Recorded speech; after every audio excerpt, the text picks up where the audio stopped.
Near the beginning of the Civil War, almost all of the men of LaGrange, Georgia enlisted in the Confederate Army, leaving the small town unprotected.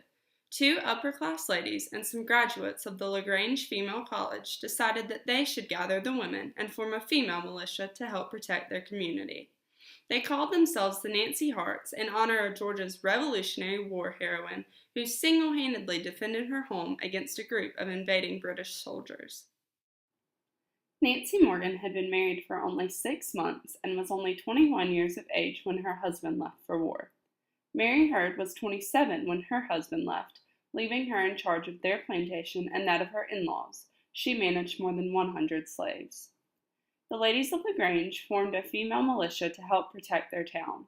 They held their first meeting at the nearby schoolhouse in May of 1861.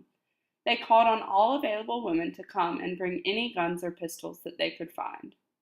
40 women responded to the call, meeting to organize at an old red schoolhouse. Nancy Morgan was elected captain, Mary Hurd a lieutenant. Although a few other southern cities armed women briefly in response to local crises, LaGrange's women are considered unique because their group would become a well-organized, disciplined, commissioned military company that would train regularly for almost 3 years. Dr. Augustus Ware agreed to help the ladies drill because he too was debilitated to enlist in the army.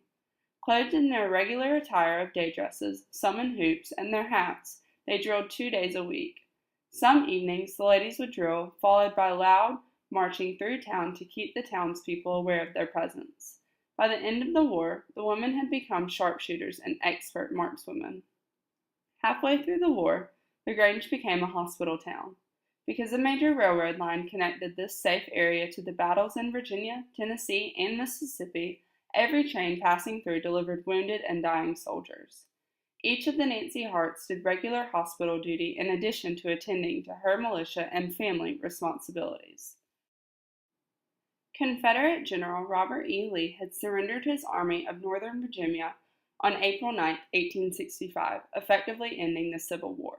But 13,000 Union troops under General James Wilson of the Union Military Division of the Mississippi, better known as the Wilson's Raiders, were still striking at targets in Alabama and Georgia.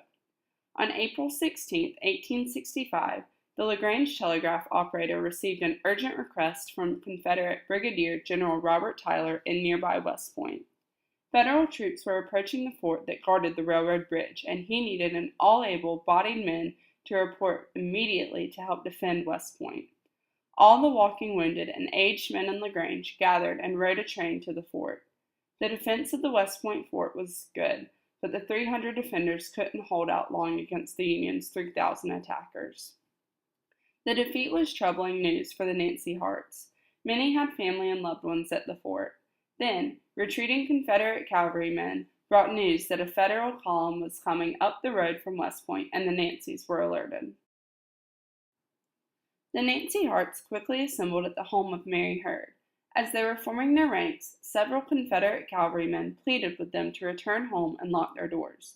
They refused and started marching to meet the column.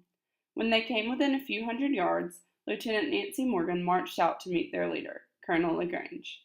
Nancy informed him that the women were determined to defend their families and homes. That night, despite all precautions, the Federal troops torched the local tannery, cotton warehouses, the train depot, and some buildings around the town square, but LaGrange's homes were spared. Apparently, Oscar LaGrange was returning a favor. In the spring of 1864, he had been seriously wounded and captured by Confederate troops. Since Confederate hospitals were overwhelmed in the LaGrange area, he was placed under the care of a local woman who was Senator Hill's niece. LaGrange recovered from his wounds, was exchanged in the autumn, and returned to duty to later repay the kind gesture that had been accorded him. The following morning, Colonel LaGrange marched on toward Macon, leaving behind this gracious Georgia town whose name he chanced to bear. Teary-eyed women bade farewell to their husbands and sons who had been taken as prisoners of war. But upon reaching Macon, LaGrange learned of General Lee's surrender and immediately freed his prisoners.